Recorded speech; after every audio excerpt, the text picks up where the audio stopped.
이 아침 참 잘 나오셨습니다. 우리 옆에 분하고 인사하도록 하겠습니다. 잘 나오셨습니다. 큰 은혜 받으십시오. 오늘 본문의 말씀을 통해서 하나님을 만나다 다섯 번째 시간으로 고통을 보시는 하나님, 고통을 보시는 하나님이라는 제목으로 함께 말씀을 나누도록 하겠습니다. 2024년도 크리스찬니티 투데이라는 기독교 잡지가 있는데 거기에 실려 있는 기사입니다. 오랜 시간 박해와 전쟁을 겪은 교회들을 이 기자가 취재한 내용들을 담고 있는데, 여러 목회자들이 공통적으로 성도들에게 제일 많이 듣는 질문이 뭐냐라고 물어보니까, 왜 하나님은 이 상황 가운데 아무 말도 안 하십니까? 라는 질문이었다고 합니다. 왜 하나님은 지금 이 어려운 상황 가운데, 이 형편 가운데 왜 말씀하지 않나요? 근데 그 취재 기사 가운데 그 다음에 어떤 내용이 있냐면, 흥미로운 것은 그리스도인들이 가장 깊은 고난 가운데 있을 때에 가장 먼저 흔들리는 것은 하나님의 능력에 대한 것이 아니라 하나님이 나와 함께 있느냐라는 확신의 부재였다는 것이죠. 사람들은 하나님이 전능하시다라는 사실보다는 하나님이 지금도 나와 함께 하실까라는 이 의심과 건심과 두려움 때문에 오히려 더 불안해하고 있다는 사실이지요. 사실 이것은 성경이 오래전부터 다루고 있는 질문과 같은 내용입니다. 오늘 본문의 내용인 이 출애굽기 3장의 내용은 단순히 모세가 호렙산 아래 가운데에서 미디안 강렬아 쫓겨난 뒤에 80세가 되고 난 뒤 떨기나무 아래에 하나님을 만난 이야기를 담고 있는 것이 아닙니다. 많은 사람들이 이 장을 모세의 소명, 모세의 부르심의 장이라고 이렇게 말합니다마는, 더 깊이 들여다보면 이 장면의 주인공은 모세가 아니라 하나님이시라는 사실입니다. 이스라엘이 고통이 430여 년 정도가 되었어요. 물론 30년은 이 요셉 때문에 편안한 삶을 살았지만 그 이후에 400년간의 고통의 시간을 깨뜨리시고 하나님께서 모세라는 사람을 만나기 위해 오셨다는 사실입니다. 자세히 보시면 고통의 울부짖음에 이 응답하시는 하나님으로 등장하시는 것처럼 보이지만 430년 동안 기다리시고 드디어 내려오시는 하나님에 대한 내용이 우리가 본 이 출애굽기 3장의 내용이라는 사실이지요. 그래서 오늘 본문에는 모세는 질문한 사람이고 하나님은 자신을 계시하시는 분으로 드러나고 있습니다. 모세는 두려워하는 사람이고 하나님은 언약을 다루시는 하나님임을 이야기하고 있습니다. 모세는 자기 자신의 한계를 얘기합니다. 내가 누구간데? 라고 자기 한계를 얘기하지만 하나님은 자신의 신실하심으로 말미암아 보고 알고 듣고 있다. 내가 내려가겠다. 내가 너희와 함께 하겠다라는 말씀으로 하나님 자신을 드러내시는 장면이 출애굽기 3장에 나타나고 있는 것이지요. 그래서 출애굽기 3장은 400년의 노예 고통의 삶에서 일어난 한 사람의 영웅담이 아니라 하나님께서 길이 참으시고 드디어 그 가운데에 함께 하시기 위해 오시는 장면이 출애굽기 3장의 내용이라는, 하나님이 어떤 분인가를 보여주는 귀한 장면 가운데 있게 되지요. 그래서 오늘 본문 가운데 하나님은 우리에게 세 가지 사실을 보여주고 있습니다. 첫 번째가 뭐냐면, 우리의 현실은 하나님의 침묵처럼 보일 때가 있다라는 것이고, 두 번째가 그러나 그 침묵은 하나님께서 하나님의 약속과 하나님의 언약과 하나님의 일을 이루어 가시는 시간임을 우리는 기억해야 하는 것이고, 마지막 세 번째로 하나님의 가장 큰 응답이 뭘까? 무엇보다도 고통을 해방시켜주는 것, 그것만을 이야기하는 것이 아니라 하나님께서 하나님 자신을 이 백성에게 보여주시고 함께 하시고 우리에게 주시는 사건이 바로 가장 큰 응답의 내용임을 말해주고 있습니다. 오늘 이 본문 가운데 우리가 주목해야 될 5가지의 동사가 있어요. 5가지 동사. 설교 시간에 자꾸 구구 자꾸 이야기하나 이렇게 얘기하지만 핵심적인 것은 동사 중심으로 주와 동사를 잘 보셔야 됩니다. 성경을 해석할 때 이 5가지를 얘기하는데, 첫 번째가 뭐냐면 보았다라는 거예요. 내가 보았다. 두 번째가 뭐냐면 내가 들었다라는 것이죠. 세 번째가 내가 알고 있다라는 단어입니다. 그리고 네 번째 단어가 뭐냐면 내가 내려가겠다라는 말이고, 마지막 다섯 번째가 내가 너희와 함께 하겠다라는 하나님의 약속과 신실함이 담겨 있는 것이 12절에 나타나고 있는 것이죠. 오늘 7절 말씀 한번 잘 보시면 여호와께서 이르시되 내가 애굽에 있는 내 백성의 고통을 분명히 뭐라고 되어 있습니까? 보고라고 되어 있어요. 보고. 그렇죠? 어우 잘 해놨네요. 기왕이면 고통이라는 단어에다가 빨간색으로 해놓으면 더 좋겠다. 그렇죠? 감사합니다. 분명히 또 뭐하고 있습니까? 봤다라고 되어 있어요. 여기도 더 크게 해놓으시면 더 좋겠네요. 이불을 위해서. 그리고 그들의 감독으로 말미암아 부르짖음을 어떻게 했다고 되어 있어요? 들었다라고 되어 있어요. 들었다. 듣고 그 근심을 어떻게 하고 있습니까? 안다라고 되어 있죠. 그래서 고통을 보고 또 듣고 또 근심을 알고 있다라고 이렇게 말씀하고 있는 것입니다. 성경은 참 놀라운 귀한 책입니다. 우리가 이 말씀 읽을 때 자연스럽게 집중하는 단어는 고통이라는 단어였을 거예요. 400년의 노예 생활. 여러분 한번 잘 보십시오. 태어났는데 노예예요. 살아가다 보니 노예였고, 자식을 낳았는데 노예입니다. 그 자식의 자식을 낳았는데 노예예요. 그 자식의 자식의 자식, 그 자식의 자식의 자식의 자식의 자식의 아들도 노예예요. 약 10대 정도의 세월, 400년의 세월은 쉬운 세월이 아님을 보게 되지요. 우리나라가 일제 가운데에 36년간 지배를 당했는데 36년간 지배를 당하니까 한 10년 정도는 괜찮은데 10년 이후에 상황을 한번 보십시오. 한국말 쓰는 게 아니라 무슨 말을 써야 됐어요? 언어가 바뀌어버렸어요. 언어를 써야만 출세를 할 수 있고 먹고 살만한 그런 일본어를 써야 되는 그런 상황이죠. 36년간 지배를 당해도 현대사의 그 비극 가운데 출발이 이와 같은 일들이 일어나고 있는데 400년의 노예 생활이었다는 것은 엄청난 고통이었습니다. 상상할 수 없는 고통 가운데 있었을 것입니다.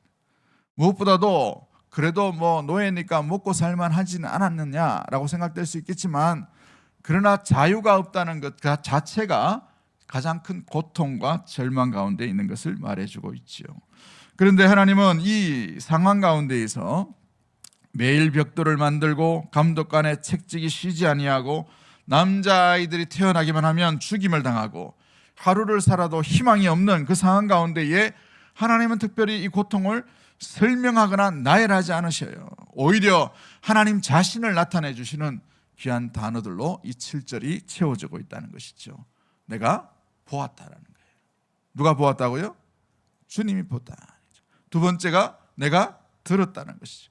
고통의 신음소리를 들었다는 것. 또한 그 근심 가운데 있는 것을 내가 알고 있다라고 말씀하고 있어요. 여러분, 그러기에 이 중심의 본문의 내용들은 이스라엘의 눈물만을 이야기하는 것이 아니에요. 하나님의 시선이 어디에 있는지를 말해주는 것이 오늘 본문의 핵심입니다. 우리 역시도 마찬가지로 우리는 문제를 바라보지만 하나님은 우리 자신, 하나님의 자신이 무엇을 하고 계시는지 계속해서 들려주는 말씀이 바로 성경인 줄 믿습니다.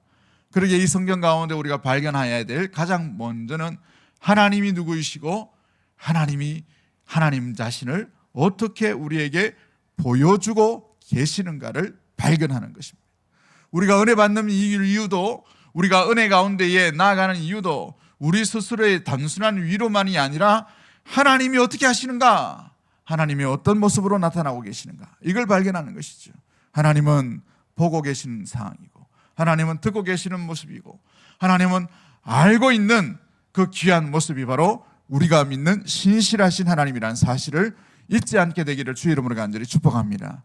400년의 노예 가운데 있는 삶 가운데에서도 하나님은 보고 계시고 듣고 계시고 알고 있다는 거예요. 그냥 침묵 속에 계신 것이 아니라 똑똑히 보고 있고 똑똑히 듣고 계시고 똑똑히 알고 모든 고통 가운데에 동참하고 있으시는 하나님이라는 사실이죠.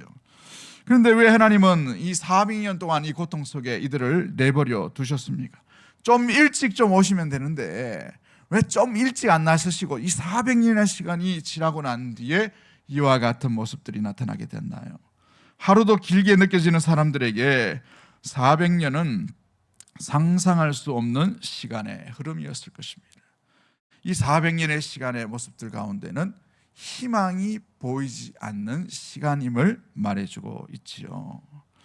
구약은 오늘날 시대를 살아가는 이 교훈에 축약되어 있는 것을 보게 됩니다. 400년의 세월, 여기에만 주목하는 것이 아니라 이 400년의 세월 동안이 주는 것이 뭐냐?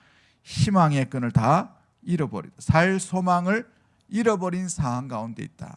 그러나 그 상황 가운데서도 하나님은 여전히 하나님 되심을 보고 계시고 듣고 계시고 알고 있다는 것을 말씀해 주고 있지요. 하나님의 침묵을 우리는 하나님의 부재라고 생각할 수 있습니다. 그러나 성경은 우리에게 전혀 다른 사실을 말해주고 있어요. 하나님이 침묵하시고 생각하시지만 단 한순간도 침묵하는 것이 아니라 보고 계시고 라라고 되어 있어요. 깊이 살피시고 외면하지 않도록 하셨다는 것이죠. 여러분 한번 잘 보십시오. 400년 노예 생활이면 이 백성은 사라져야 될 백성이에요. 한번 잘 보시면 성경을 읽을 때에 400년 노예 생활이면 민족의 정체성과 나라의 정체성이 사라질 수밖에 없어요. 예전에 우리 일제시대 때 말에 갑자기 해방이 되니까 친일파가 잡혀가지고 뭐라고 얘기했냐면 해방될지 몰랐다고 얘기합니다. 그러니까 그런 짓을 한 거예요. 해방될지 몰랐다. 희망의 끈이 다 사라진 가운데 그렇게 했다는 것이죠. 여러분, 그 마음 가운데에도 하나님은 깊이 살피시고 외면하지 않고 보고 계신다라는 것이 라라는 보신다라는 뜻을 가지고 있습니다. 샤마라는 단어가 있지요. 샤마라는 것, 듣고 있다는 거예요. 뭘 듣고 있다는 것입니다. 이 탄식의 소리, 응답을 위해 귀를 기울이고 있다는 것을 이야기하고 있어요.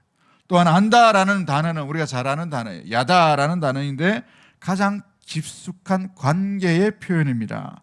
이 고통에 대해서 뼈저리게 다 알고 있다는 사실을 보여주시는 것이 하나님이 지금 보고 듣고 알고 있다는 표현 가운데 있음을 이야기하고 있죠. 그 고통 속에 내버려 두신 것이 아니라 그 고통에 절규하시면서 그 고통에 동참하시면서 함께 하시고 있다는 것을 보여주고 있는 것입니다. 하나님은 우리의 상황을 보고서로 받고 있는 것이 아니에요. 눈물의 통계로 보고 있는 것이 아닙니다. 우리의 이름을 알고 우리의 체질을 아시고 우리의 한숨도 아시고 우리의 어두운 밤도 아시고 우리의 소망이 잃어가고 있는 그 상황을 보고 계시고 듣고 계시고 알고 있다는 사실이에요. 여러분의 소리를 안 들으시는 것이 아니라 귀를 기울이시고 지금도 저와 여러분을 듣고 계시는 분이 임마누엘 하신 우리 주 예수 그리스도 하나님이신 줄 믿습니다. 그러게 우리 찬양 중에 이런 찬양이 있죠. 나를 지으신 주님 내 안에 계셔 처음부터 내 삶은 그의 손에 있었죠. 내 이름 아시죠. 내 모든 생각도 내 흐르는 눈물 그가 닦아 주셨죠. 2절 가사에 보면 내 이름 아시죠. 내 모든 생각도 아바라 부를 때 어떻게 하신다고 되어 있습니까? 그가 들으시죠. 할렐루야. 듣고 있다는 거예요. 우리가 못 느껴서 그런 것이죠. 400년 아니라 더 깊은 고통과 절망 가운데서도 주님은 지금도 듣고 계시는 하나님인 줄 믿습니다. 우리의 눈물보다 우리의 체질을 더 잘 아시는 분이셔요. 우리의 고통과 외로움과 절망과 근심과 어둠이 무엇인지를 다 알고 계신 그분이 바로 우리 하나님이시라는 사실이죠. 그러므로 믿음은 하나님이 침묵하지 않으신다는 사실을 붙드는 데서 시작되는 것입니다. 히브리서 11장 1절 말씀에 믿음은 바라는 것들의 실상이요 보이지 않는 것들의 뭐라고 되어 있습니까? 증거라고 되어 있습니다. 보이지 않고 들려지지 않고 나는 잘 느껴지지 않는다 하더라도 보고 계시고 듣고 계시고 알고 계시는 하나님입니다. 그래서 히브리서 11장 6절에 믿음이 없이는 주님을 기쁘시게 못한다라고 되어 있어요. 하나님께 나아가는 자는 반드시 해야 될 것이 뭐냐? 그가 계시다라는 거예요. 할렐루야. 오늘 이곳에 주님이 계시는 줄 믿습니다. 여러분의 가정에 주님이 계시는 줄 믿습니다. 여러분이 나아가는 모든 상황 가운데 시간 속에 주님이 보고 계시고 듣고 계시고 아시면서 여러분 안에 함께 머무시는 분이 우리 성령 하나님인 줄 믿는 믿음의 모든 가족들이 되기를 주의 이름으로 간절히 축복합니다. 그러기에 하나님의 침묵하심 앞에 성도가 보여야 될 반응은 의심이나 불안이 아니라 소망을 끊어버리는 것이 아니라 더욱더 주님을 신뢰함으로 나아가는 것이죠. 믿음의 영역으로 나아가는 것입니다. 보고 계시고 듣고 계시고 아시는 하나님 앞에 우리가 두 번째 또 기억해야 될 것이 무엇이냐면 우리 하나님께서 하나님 자신을 나타내 주시는 네 번째 단어가 있지요. 무엇보다도 하나님 자신을 내어주시는 내가 내려가겠다라고 말씀하십니다. 그로 인하여 하나님의 침묵은 하나님의 무엇보다도 임재의 부재를 얘기하는 것이 아니라 하나님의 약속과 하나님의 귀한 계획들을 신실하게 이루어 가시는 귀한 시간임을 우리는 의심하지 말아야 하는 것이지요. 3장 8절 말씀에 내가 내려가서 그들을 애굽인의 손에서 건져내겠다라고 말씀하십니다. 하나님은 내가 방법을 알려주겠다라고 말씀하시는 것이 아니라 내가 친히 내려가겠다라고 말하고 있죠. 성경은 이 구원에 관해서는 언제나 하나님이 먼저 움직이시는 것을 보게 됩니다. 사람에 의해서 나타나는 것이 아니라 하나님에 의해서 하나님이 임하시고 하나님이 내려오시고 하나님이 함께 하시는 놀라운 일들로 구원의 역사가 나타나고 있지요. 아담에게도 하나님께서 오셨습니다. 노아에게도 하나님께서 찾아오셨습니다. 아브라함에게도 하나님께서 찾아오셨어요. 때가 참에 하나님은 이 독생자 예수 그리스도를 이 땅 가운데 보내주신 분이 우리 하나님이신 줄 믿습니다. 여러분, 왜 이 400년의 시간을 그렇게 기억하게 하셨을까요? 기다리게 하셨을까요? 그 답은 2장 25절 말씀에 우리가 읽지 않았지만 이 내용이 나타나고 있습니다. 하나님이 그들의 신음소리를 들으시고 아브라함과 이삭과 야곱에게 세운 그의 언약을 뭐 했다라고 되어 있습니까? 기억하셨다라고 되어 있어요. 기억하셨다. 여기서 이 기억하다라는 말은 언약을 실행하시기로 마음 가운데 결심하시고 다짐하셨다라는 의미가 담겨 있는 것입니다. 하나님은 언약을 이루실 정확한 때를 향해 이 역사를 이끌고 가셨다라는 사실인 것이지요. 아무도 느끼지 못할 때에 모세라는 어린 아이를 이 바로의 궁정 가운데에서 자라가게 하셨고, 그 모세가 아무런 힘이 없는 그때의 그 미디안 광야, 그죠? 아무도 갈 수가 없고 도저히 찾아갈 수도 없는 그 외딴 곳으로 일방적으로 찾아오신 분이 하나님이시라는 사실입니다. 사도 바울은 때가 참에 하나님이 그 아들을 보내사라고 말합니다. 엑사페스텔린이라는 단어를 쓰는데 이 단어가 뭐냐면 일방적으로 보내셨다는 거예요. 일방적으로. 존 파이프는 이렇게 말합니다. 하나님은 한 번도 늦으신 적이 없으며 한 번도 서두르신 적이 없으시다. 또 한 번도 서두르신 적이 없기 때문에 하나님은 언제나 완전한 때에 일하신다는 거예요. 완전한 때. 할렐루야. 우리의 시간과 시계로 보면 하나님이 너무 오래 기다리시는 것처럼 보이지만 하나님은 하나님의 일을 완전한 때에 이루어 가시며 완벽한 때가 참에 예수 그리스도를 보내주신 것처럼 우리에게도 마찬가지로 일하고 있는 줄 믿습니다. 이 400년의 시간들을 준비하고 계셨던 시간으로 여겨지고 있는 것이지요. 그럼에도 불구하고 우리는 하나님의 시간을 기다림에 있어서 매우 지쳐할 때가 참 많이 있습니다. 기다린다는 그 자체가 매우 힘들죠. 가장 어려운 일이 기다리는 것입니다. 군대에 딱 들어가자 말자 뭘 기다립니까? 제대할 날만은 기다려요. 그래서 계속 속으로만 계속 이 숫자를 살립니다. 하루 지났네, 이틀 지났네, 그죠? 이등병 때는 왜 그렇게 시간이 안 가는지 계속 숫자를 기다려요. 그죠? 결혼을 앞둔 청춘 남녀는 뭘 기다립니까? 결혼식 날짜만 기다려요. 언제 이 준비한 기간이 언제 올까? 첫 아이를 출산할 때 그 출산 날짜를 다 이렇게 받으면 그 출산 날짜를 기다려요. 임산부도 마찬가지고 남편도 마찬가지죠. 기대함과 설레임과 소망 가운데 기다립니다. 그런데 날짜는 그렇게 했지만 그 날짜가 잘 맞지는 않아요. 뭐 일주일이든지 이틀이든지 차이가 난단 말이죠. 갑작스럽게 애가 태어난단 말이에요. 여러분, 그러기에 우리 사람들은 시간을 기다리는 일이 가장 어려운 것을 보게 됩니다. 우리는 즉시 뭔가가 우리 눈에 해결되기를 원하죠. 그래서 우리나라 사람들도 마찬가지입니다. 특히 세계 열방 가운데에서 제일 많이 기다리지 못하는 나라 민족이 우리나라가 아닌가 생각이 돼요. 그죠? 일본에서 라면을 만들었어요. 라면. 그 라면은 우리나라 칼국수가 넘어가서 우동과 라면이 만들어졌어요. 그런데 라면을 딱 만들고 나니까 우리나라는 뭘 만들었습니까? 3분 라면을 만들었어요. 물만 부으면 되는 거예요. 그죠? 예. 외국에서 이제 커피가 유행하니까 우리나라는 뭘 만들었습니까? 커피 믹스를 만들었어요. 딱 따르고 물만 부으면 돼요. 그냥 드립하지 않고 뭘 이렇게 전기로 빼지 않아도 됩니다. 우리는 병이 낫기를 원해서 기도하면 언제 낫기를 원합니까? 바로 기도하는 그 순간에 낫기를 원하죠. 자녀가 돌아오기를 원한다면 오늘 돌아오기를 원합니다. 문제가 해결되기를 위해서 엎드리면 오늘 당장 내 앞에서 주님이 해결해 주실 것처럼 그렇게 여겨지고 나갈 때가 참 많이 있습니다. 내 눈에 보이기를 원한다는 것이죠. 그러나 하나님은 종종 우리의 시계를 멈추게 하셔요.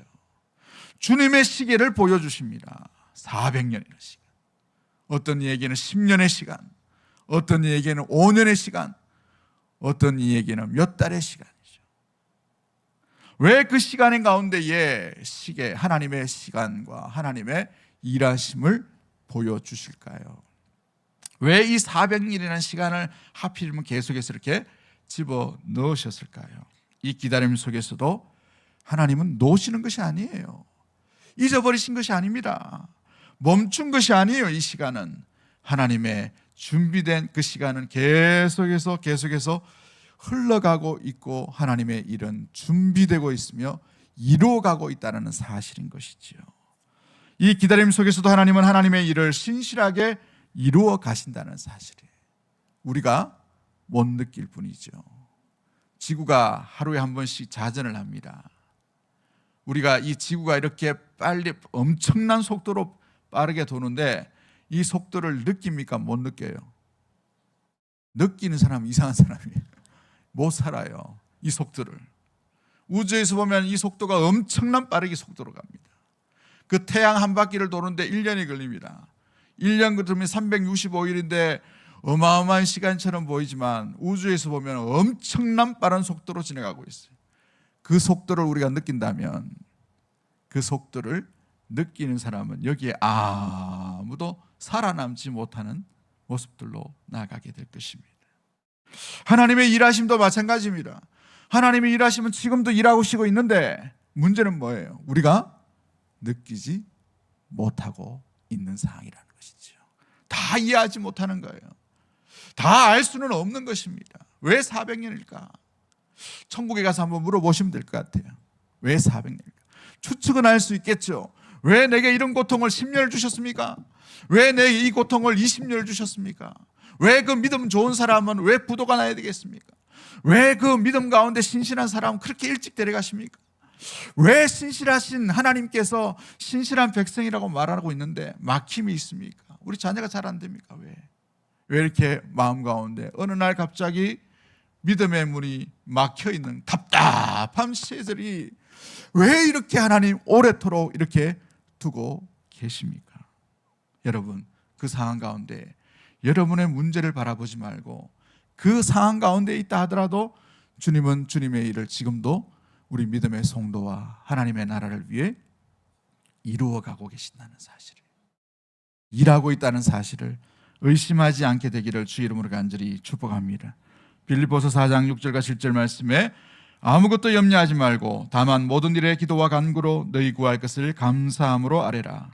그리하면 지각에 뛰어난 하나님의 평강이 그리스도 예수 안에서 무엇을 지킨다고 되어 있어요? 너희의 마음과 생각을 지키시리라. 여러분 한번 잘 보십시오. 이 기도에 대한 내용인 것 같은데 우리의 기도의 어떤 목표와 또 방향하고는 조금 다른 이야기가 있어요.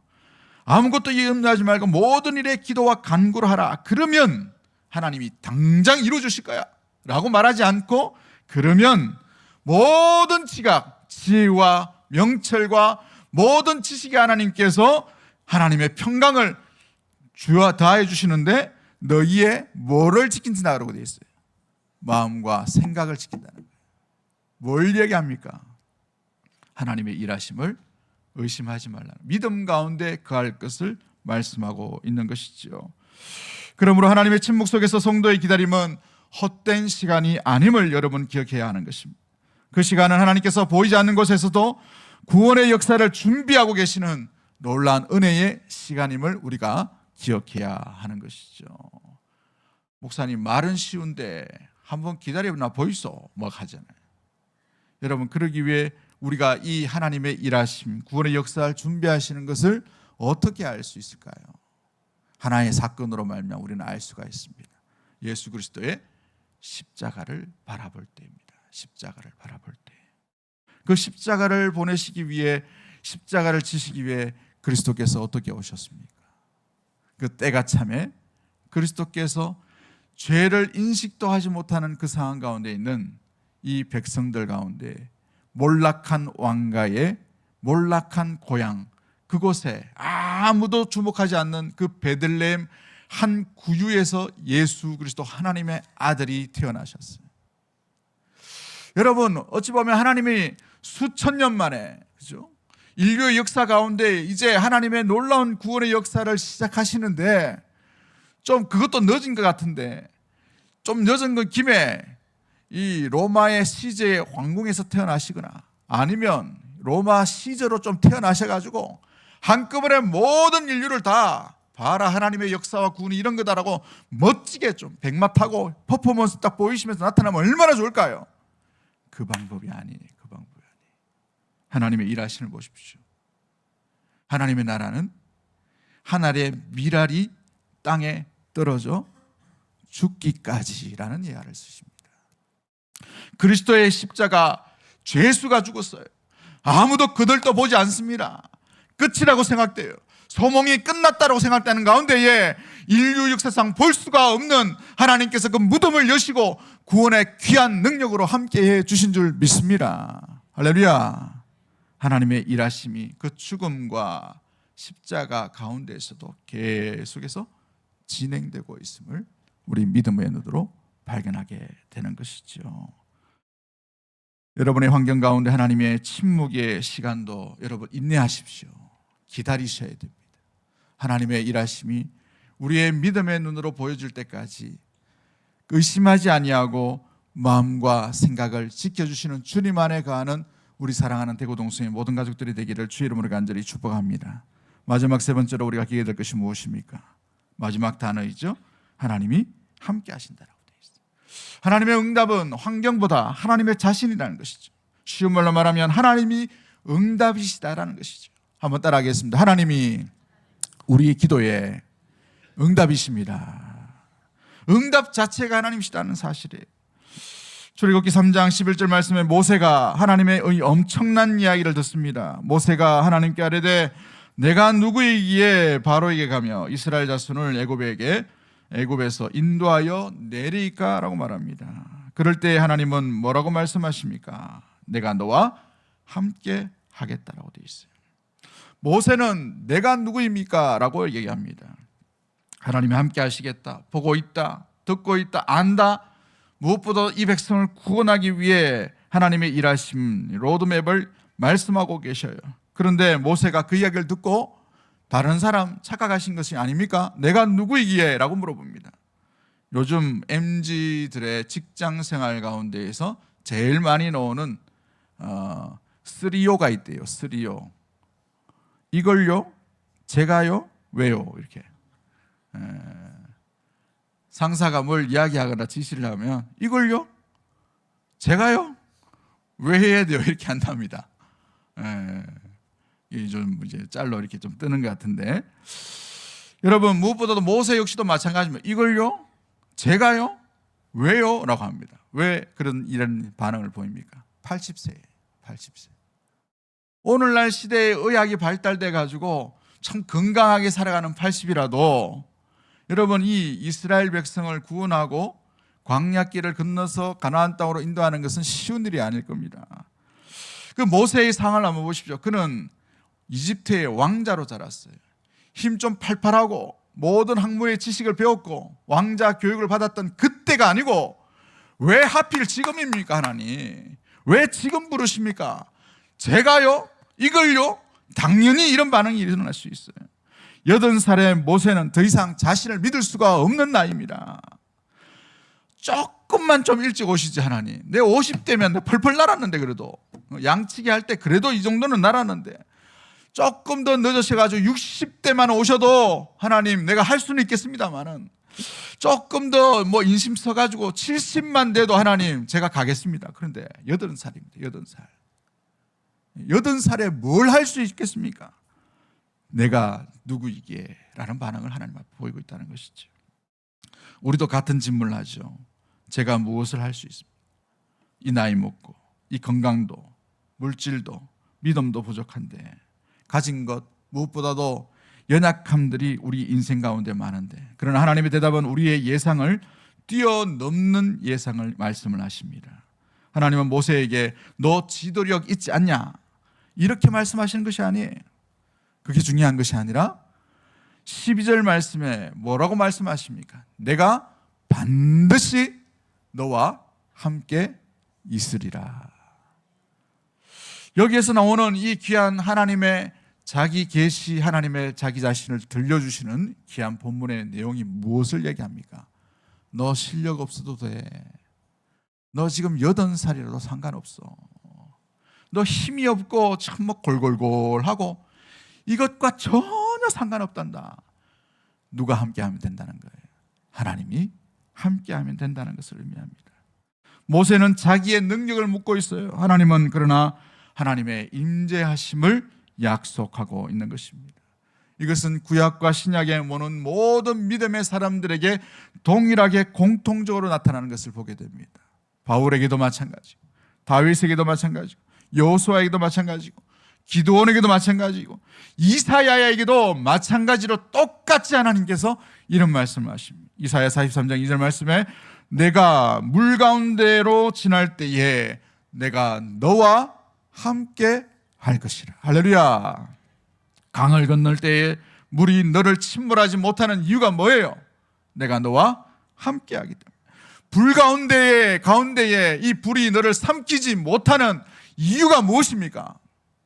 내가 너와 함께 하기 때문에. 우리 인생의 막힘의 문제도 마찬가지예요. 우리의 인생 가운데 어둠도 마찬가지입니다. 우리의 연약함과 우리의 인생 가운데 걱정과 염려와 두려움과 이 모든 것도 마찬가지. 우리의 실력과 우리의 지식과 우리의 지혜로서는 도저히 그 끝을 알 수 없는 그 가운데에 그 길을 걸어가게 되겠지만 그 길을 걸어갈 수 있는 이유는 딱 한 가지예요. 내가 너와 함께 하겠다는 말씀이죠. 우리 예수님께서 제자들을 떠나시면서 하늘로 올라가실 때 약속하신 말씀이 무엇입니까? 마태복음 28장 20절 말씀에 내가 세상 끝날까지 너희와 항상 함께 있으리라. 할렐루야. 주 성령께서 우리와 함께 하신다는, 성령이 우리 안에 거하고 계시고 성령이 우리 가운데 지배하시면 어느 곳에 불같은 시험, 물같은 시험, 불꽃 같은 시험 가운데도 있다 하더라도 어떤 막힘이라도 그 가운데에 주님께서 새로운 길을 여시고 이기게 해주시고 함께 하여 주시고 하나님의 구원의 이 귀한 목적들을 충분하게 이루실 줄 믿습니다. 할렐루야. 그렇습니다. 사랑하는 성도 여러분, 우리는 무엇을 구하고 기도하며 엎드리고 있습니까? 환경의 변화입니까? 문제의 해결입니까? 질병에서의 고침, 즉시 해결되는 그와 같은 여러 가지의 상황들의 기도의 제목들인가요? 물론 우리 하나님은 우리의 필요를 충분하게 채워주실 수 있는 능력의 하나님인 줄 믿습니다. 그러나 하나님께서 우리에게 주시는 가장 큰 선물은 언제나 하나님 자신을 내어주신다는 사실이에요. 하나님이 함께 하시면 광야에서도 새로운 길을 열어가게 되실 줄 믿습니다. 끝이라고 생각되는 가운데 새로운 길을 열어가시는 놀라운 은혜의 하나님을 만나게 되는 것이죠.